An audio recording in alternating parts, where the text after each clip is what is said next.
हमें यहाँ पे कहा गया है कि 5/6 को 2/3 से हमको मल्टीप्लाई करना है और अपने आंसर को सिंप्लीफाई करना है। तो चलिए इसको मल्टीप्लाई करते हैं। तो यहाँ पे है हमारे पास 5/6 और इसको हमको मल्टीप्लाई करना है 2/3 से। 2/3 से तो मल्टीप्लिकेशन का प्रोसेस तो सिंपल है, हम दोनों के न्यूमरेटर्स को आपस में मल्टीप्लाई कर देंगे और दोनों के डिनोमिनेटर्स को आपस में मल्टीप्लाई कर देंगे। तो ये हो जाएगा मेरे पास 5 टाइम्स 2 डिवाइडेड बाई 6 टाइम्स 3 और इसकी वैल्यू क्या आ जाएगी? 5 टाइम्स 2 होता है हमारा 10, 5 टाइम्स 2 होता है 10 डिवाइडेड बाई 6 टाइम्स 3 होता है 18। तो ये इसकी वैल्यू आ गई 10/18। अब आप इसको देखते ही बता सकते हैं कि इस न्यूमरेटर और डिनोमिनेटर में कोई फैक्टर है जो कि कॉमन है, जो कि न्यूमरेटर और डिनोमिनेटर दोनों को डिवाइड करता है। अब दोनों इवन दिख रहे हैं मुझे, तो जाहिर सी बात है 2 दोनों को डिवाइड करेगा।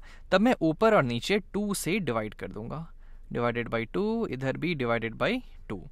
तो 10 डिवाइडेड बाई 2 होता है 5 और 18 डिवाइडेड बाई 2 होता है 9। तो इस फ्रैक्शन की वैल्यू सिंपलेस्ट फॉर्म में, या फिर यहाँ पे मैं लिख देता हूँ लोएस्ट टर्म्स कह लें आप इसको, या सिंपलेस्ट फॉर्म कह लें, उसमें ये 5/9 हो जाएगी, क्योंकि अब मुझे कोई और इनमें कॉमन फैक्टर नहीं दिख रहा है 1 को छोड़ के, और 1 से डिवाइड करूंगा तो मेरे पास फिर से सेम ही फ्रैक्शन आ जाएगा। तो अब इनमें कोई कॉमन फैक्टर है नहीं, तो ये हमारा सिंपलेस्ट फॉर्म या फिर लोएस्ट फॉर्म में आ चुका है। अब आप चाहें तो ये वाली स्टेप जो हमने यहाँ की इधर भी कर सकते थे।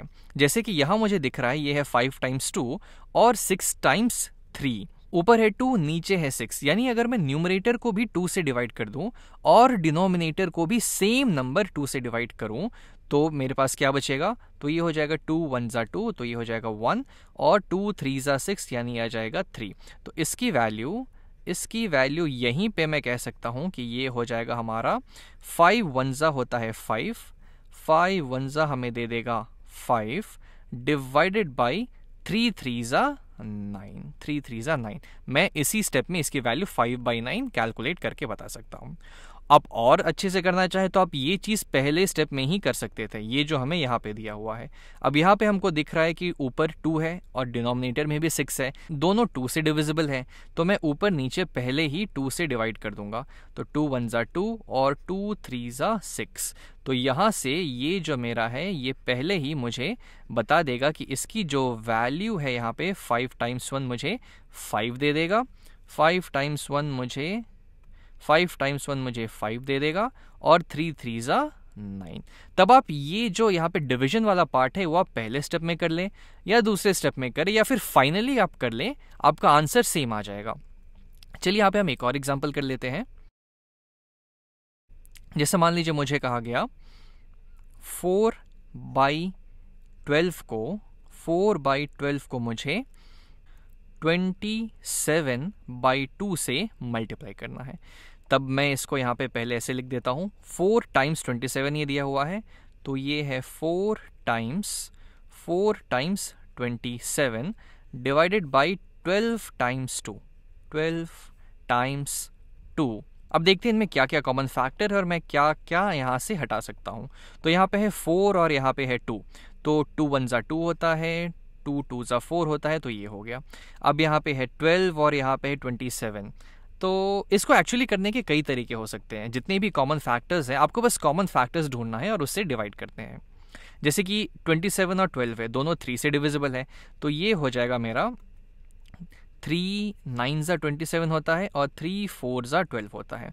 अभी यहाँ पे 2 आ गया और 4 आ गया, तो दोनों में फिर 2 मुझे कॉमन दिख रहा है, तब मैं यहाँ से उसको भी हटाऊंगा, तो 2 1 ज़ा 2 हो जाएगा, 2 2 ज़ा 4 हो जाएगा। तो फाइनली मुझे मिल जाएगा यहाँ पे 1 इंटू 9 या फिर 1 टाइम्स 9 डिवाइडेड बाई 2 टाइम्स 1, जिसकी वैल्यू क्या आ जाएगी? 9/2 के बराबर। अब चलिए हम इसको किसी और ऑर्डर में डिवाइड करके देखते हैं कि हमारा रिजल्ट सेम आता है या नहीं। तो इसको मैं यहाँ लिख देता हूँ इक्वल टू, जो हमारा पहले था यहाँ पे 4 टाइम्स 27 डिवाइडेड बाई 12 टाइम्स 2। अब हमको दिख रहा है कि ये 4 और 12 दोनों 4 से डिविजिबल है। तब हम न्यूमरेटर और डिनोमिनेटर में 4 से डिवाइड कर देते हैं, तो हमें मिल जाएगा 4 1 ज़ा 4 और 4 3 ज़ा 12। अब यहाँ पे आ गया 3 और यहाँ पे है 27, दोनों 3 से डिविजिबल है। तब यहाँ पे हम दोनों ऊपर नीचे 3 से डिवाइड कर देंगे, तो ये हो जाएगा 3 1 ज़ा 3, 3 9 ज़ा 27। तब देखते हैं हमें क्या वैल्यू मिलती है। तो ये हो जाएगा 1 टाइम्स 9 डिवाइडेड बाई 1 टाइम्स 2, जिसकी वैल्यू फिर से 9/2 आ गई।